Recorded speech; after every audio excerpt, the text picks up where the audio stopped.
हमारे YouTube channel Rajshri music CG को like, share और सब्सक्राइब करना बिल्कुल ना भूलें।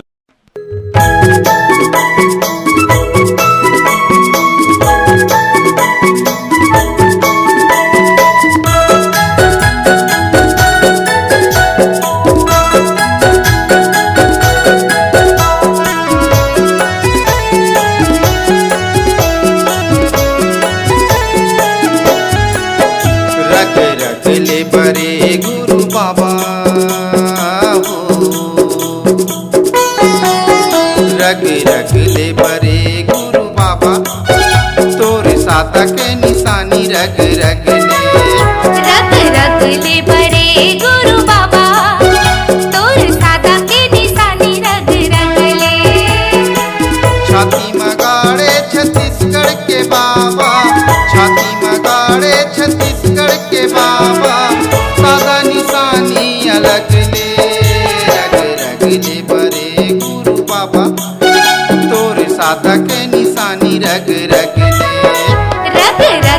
बरे गुरु बाबा, तोरे साता के निशानी रख ले।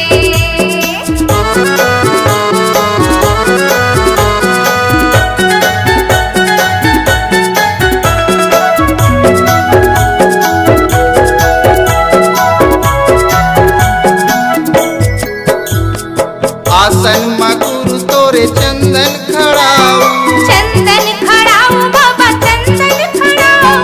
गला में पहने बाबा कंठी जनेऊ, कंठी जनेऊ बाबा, कंठी जनेऊ।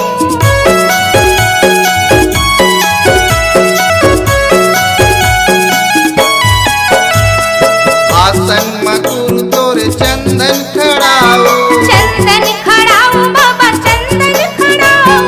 गला में पहने बाबा कंठी जनेऊ, कंठी जनेऊ बाबा, कंठी जनेऊ। सबके निशानी बरत पग पगले रग ले बरे गुरु बाबा, तोरे साता के निशानी रग ले बरे गुरु बाबा, तोरे साता के निशानी रख ले।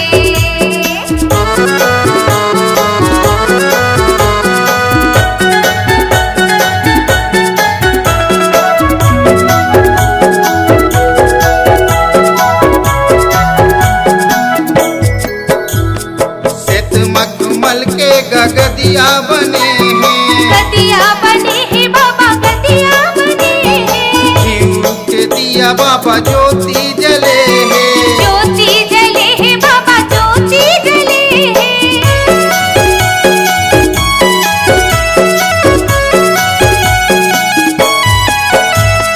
श्वेत मखमल के गगदिया बने हैं, गदिया बने हैं बाबा, गदिया बने हैं।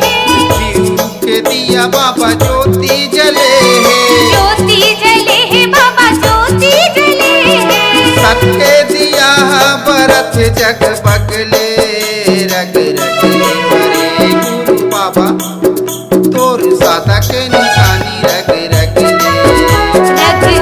ले बरे गुरु बाबा, तोरे साता के निशानी रख ले।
रगले बरे गुरु बाबा तोरे सादा के निशानी रग रगले रग रग ले बरे गुरु बाबा तोर सादा के निशानी रग रग ले रग रगले बरे गुरु बाबा तोरे सादा के निशानी रग रगले रग रग ले बरे गुरु बाबा तोर सादा के निशानी रग रग ले रग रगले बरे गुरु बाबा तोरे सादा के निशानी रग रगले रग रग ले बरे गुरु बाबा तोर सादा के निशानी रग रग ले।